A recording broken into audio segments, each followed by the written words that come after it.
Critical reasoning ना हो पाने का सबसे बड़ा रीजन होता है क्वेश्चंस में यूज किए गए वर्ड्स। जानते हैं क्लैट पर्सपेक्टिव से ये इतना इंपॉर्टेंट क्यों है। अगर आप इन मीनिंग्स को समझ लेंगे तो आपका क्रिटिकल रीजनिंग बहुत ही आसान हो जाएगा। My intuition says this is wrong, तो हम अपनी गट फीलिंग के साथ जाते हैं, राइट। एक झूठ को अगर बार बार दोहराया जाए तो वो सच लगने लगता है। कॉन्ट्रडिक्शन क्या होती है? कोई भी ऐसी स्टेटमेंट और आइडिया तो एग्जाम्पल को काउंटर जब करता है कोई, हर किसी के लिए ये सच नहीं हो सकता।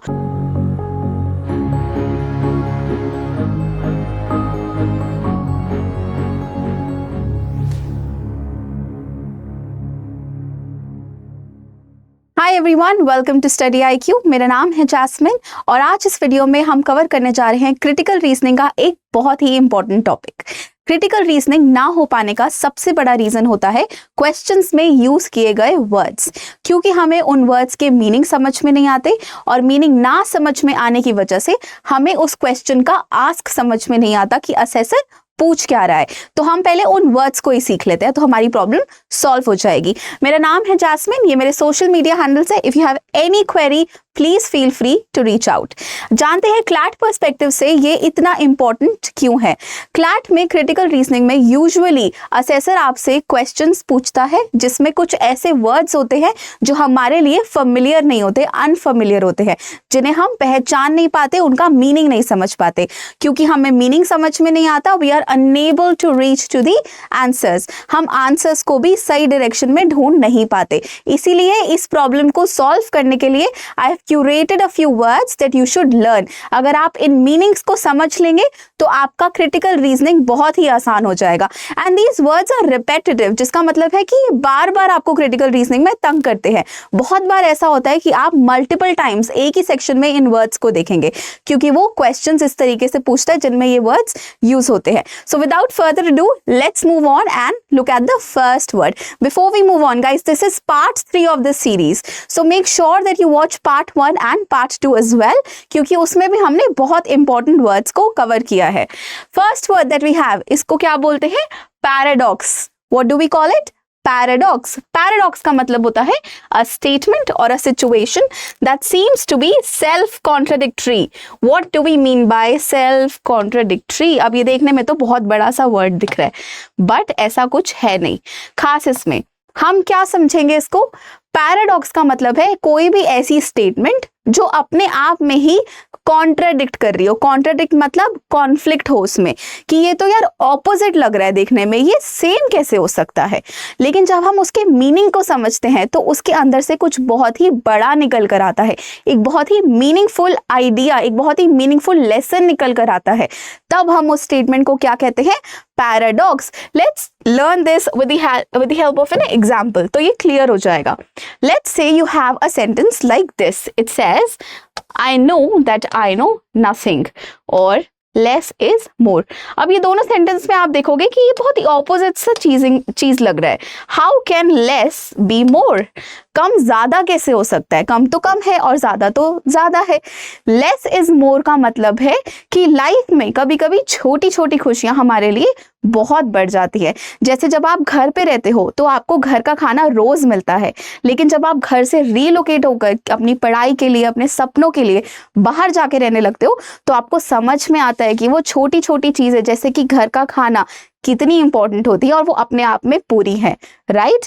उस कॉन्टेक्स्ट से इस सेंटेंस को अगर हम फिर से पढ़ें, less is more, then we can say yes, less is more, then we can call it this is a paradox, क्योंकि इसमें अपोजिंग कॉन्ट्राडिक्टरी स्टेटमेंट है, कॉन्ट्राडिक्टरी वर्ड्स है, आइडियाज है। लेकिन जब हम उसको समझ रहे हैं तो क्या निकल कर आया? एक बहुत ही ब्यूटीफुल सा lesson, less is more. Similarly this one, I know that I know nothing। Suppose you meet someone और वो आपको बोलता है कि मुझे पता है यार कि मुझे कुछ नहीं आता। लेकिन अगर कोई ऐसा इंसान है जिसको पता है कि उसे कुछ नहीं आता, तो इसका मतलब है कि वो बहुत ही इंटेलेक्चुअल है, उसको ये समझने की क्षमता है, उसमें ये कैपेसिटी है जानने की कि उसको सच में कुछ नहीं पता। Anyone who says that I know nothing probably knows a lot। जो भी बोलता है कि मुझे कुछ ज्यादा नहीं आता, ज्यादातर उसे बहुत कुछ पता होता है। तो ये क्या है? सेल्फ कॉन्ट्राडिक्टरी स्टेटमेंट है। वो कह तो रहा है उसे कुछ नहीं आता, बट अगर उसको ये पता है कि उसे कुछ नहीं आता, then he actually knows a lot, right. उसको इतना तो पता है ना कि उसे कुछ नहीं आता, क्योंकि वर्ल्ड में इतनी सारी इंफॉर्मेशन है। तो ये क्या निकल कर आया, अगेन एक बिगर मीनिंग निकल कर आया स्टेटमेंट के अंदर से। तो what do we call it, a paradox. Very good. Let's move on and look at the next question. Next words that we have that we usually see in critical reasoning question. इसको हम बोलते हैं counter intuitive. क्या बोलते हैं, counter intuitive. ये दो words से मिलकर बना है। First we have counter, then we have intuitive. क्या मतलब होता है इसका, पहले इसको समझते हैं इंटुइटिव क्या होता है। नाउ आपने बहुत बार ये वर्ड सुना होगा, लाइक इंट्यूशन, जिसको हम इंट्यूशन भी बोलते हैं कभी कभी, राइट। इंट्यूशन का मतलब क्या होता है, कभी कभी आपको गट फीलिंग आने लगती है कि यार this is wrong, my intuition says this is wrong. तो हम अपनी गट फीलिंग के साथ जाते हैं, right. That is called intuition. आपकी अंदर से जो आवाज आ रही है उसको हम यूजुअली बोलते हैं intuition. This is counter intuition. Counter intuition का मतलब क्या होता है, जब कोई कॉन्फ्लिक्ट होता है हम उसको क्या बोलते हैं, काउंटर। कोई भी ऐसी चीज जो आपकी इंट्यूशन को काउंटर करे, अपोज करे, उससे विपरीत तरीके से आपके आगे आ रही है, वो काउंटर कर रही है उसको, तो हम क्या बोलेंगे, counter intuitive. Counter intuitive. This is contrary to what the intuition or common sense would suggest. आपकी common sense आपको कुछ और कह रही होगी और ये कुछ और कह रहा होगा, तो वो क्या कर रहे हैं, दोनों आइडिया एक दूसरे से अपोज कर रहे हैं, तो we call it counter intuitive. Right? Let's move on and look at the example. Example समझते हैं, इसको और आसान करते हैं. Let's say we have repeating a lie often enough can make people believe it even if it's not true. So, एक झूठ को अगर बार बार दोहराया जाए तो वो सच लगने लगता है, राइट। ऐसा कहा जाता है, ये बहुत बार प्रेवलेंट सी स्टेटमेंट है। लेकिन अगर हम इसको बैठकर समझे तो वो बोल क्या रहा है, झूठ बोल रहा है। हमारी इंट्यूशन हमें कह रही है कि ये झूठ है, लेकिन ये इतनी बार दोहराया जा चुका है कि ये हमारे इंट्यूशन को काउंटर कर रहा है कि यार इतना बार सुन लिया तो ये सच ही होगा। इसको हम बोलते हैं counter intuitive. Next word that we have is used so commonly in critical reasoning and we often forget the meaning when we want to remember it, we are unable to. So ये word आपको in general भी बहुत help करेगा आपकी life में। So listen to this carefully. This says contradiction. क्या बोलते हैं इसको, कॉन्ट्रडिक्शन।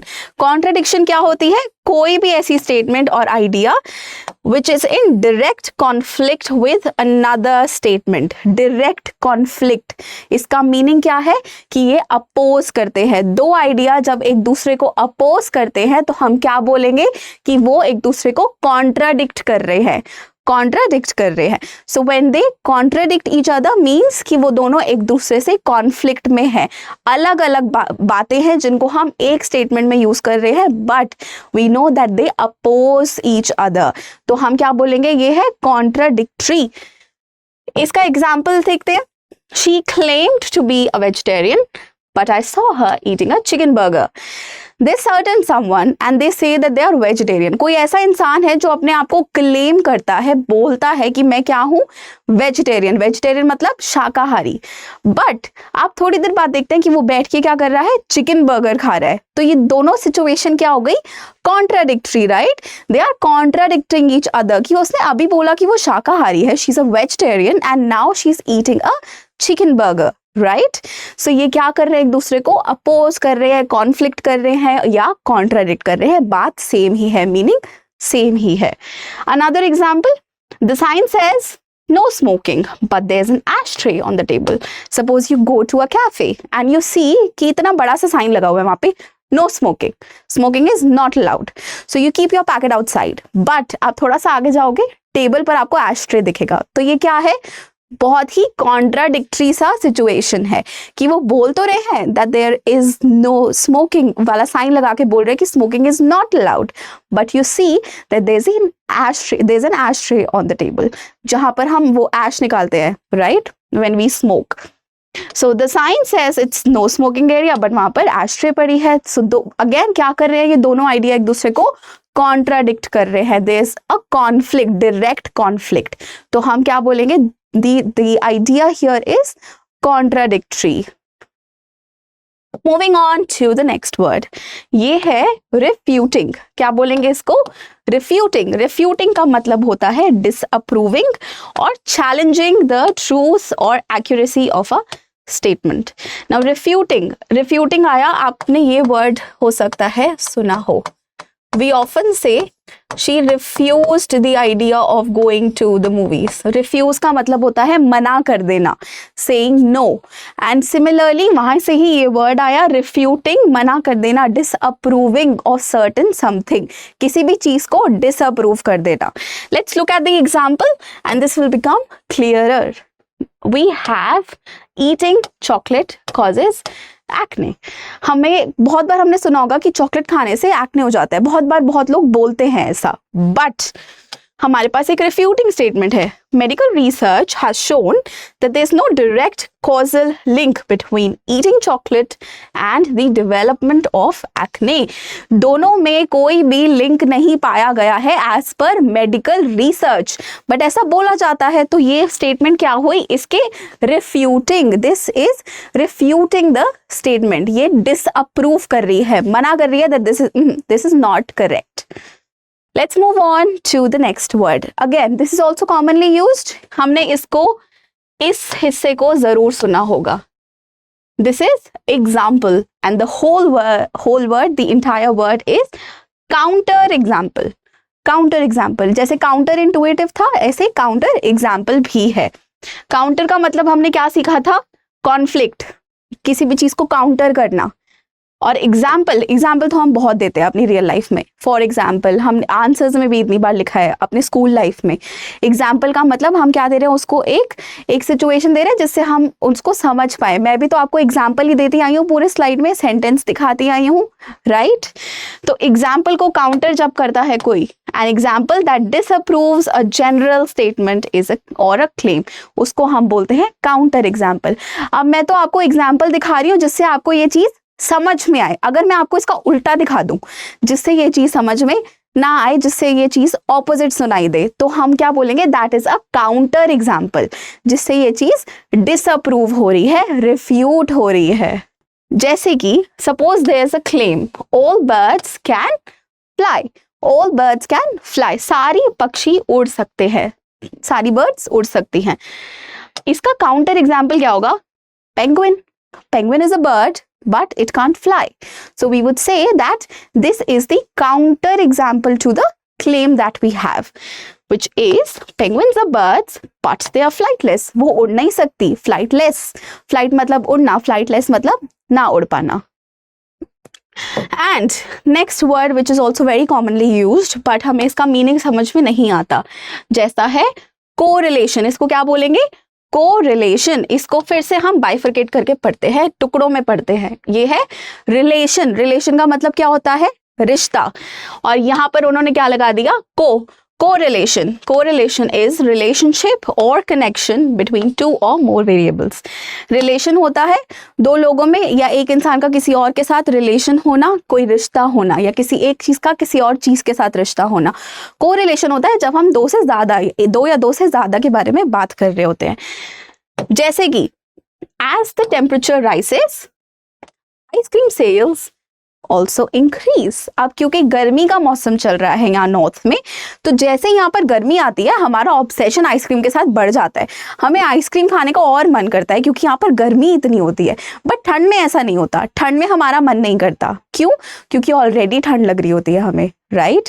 तो ये क्या हो गए? दोनों कोरिलेटेड। कोरिलेशन क्या हुआ? टेम्परेचर बढ़ा, आइसक्रीम की सेल्स भी बढ़ेंगी क्योंकि गर्मी में लोग आइसक्रीम खाते हैं। So both of these factors, temperature का बढ़ना और आइसक्रीम की सेल का बढ़ना, are correlated. Correlated, so they are correlated. Next we have fallacy. क्या बोलते हैं इसको? फैलेसी। आपने ये वर्ड फॉल्स सुना होगा, जो ट्रू का ऑपोजिट होता है, राइट? उधर से ही आया है fallacy. Fallacy Fallacy is a mistaken belief or a misleading argument. कोई भी ऐसी चीज जो आपको मिसलीड करे, आपको भटकाए, जो सच नहीं है, सच का उल्टा है, which is false, उसको हम क्या बोलेंगे? Fallacy. Fallacy. For example, आजकल ये बहुत बड़ा ट्रेंड चल रहा है कि अगर कोई ड्रॉप आउट है और वो अपना बिजनेस स्टार्ट कर लेता है तो वो सक्सेसफुल ही होता है, बट ऐसी कोई गारंटी तो है नहीं। हाँ, बहुत सारे एग्जाम्पल्स हैं हमारे पास, there are many billionaires who are dropouts, but इसका मतलब ये नहीं है कि आप भी अगर ड्रॉप आउट हो गए और कॉलेज में नहीं पढ़ोगे तो सक्सेसफुल हो जाओगे। That's what we see in the example. It says since many successful people dropped out of college, college education must not be important for success. मतलब सक्सेस के लिए हो सकता है कि कॉलेज एजुकेशन, जो कॉलेज में पढ़ाया जा रहा है वो जरूरी नहीं है, तो हम भी ड्रॉप आउट कर लेते हैं, but that is a fallacy. This is a fallacy, it's a misleading statement. ये जेनेरिक नहीं है, ये ट्रूथ नहीं है, हर किसी के लिए ये सच नहीं हो सकता। हो सकता है उन्होंने बहुत मेहनत कॉलेज के बाहर कर ली हो, इसीलिए वो सक्सेसफुल हो, हम उस पैरामीटर को कंसिडर ही नहीं करते, राइट? इसलिए हम इसको क्या बोलेंगे, this is a fallacy. With that, we come to the end of part 3 of our series. Learn these words carefully. इन सारे words को एक बार फिर से देखो, बैठो और वीडियो को रीवॉच करो। I am sure कि जब आप 2 बार इस वीडियो को देख लोगे आपको ये words नहीं भूलेंगे, I guarantee it. And now that you know these words, आपके लिए आंसर सॉल्व करना will be pretty easy. I will see you in the next video. In the meantime, if you have any queries, please feel free to reach out to us. Thank you.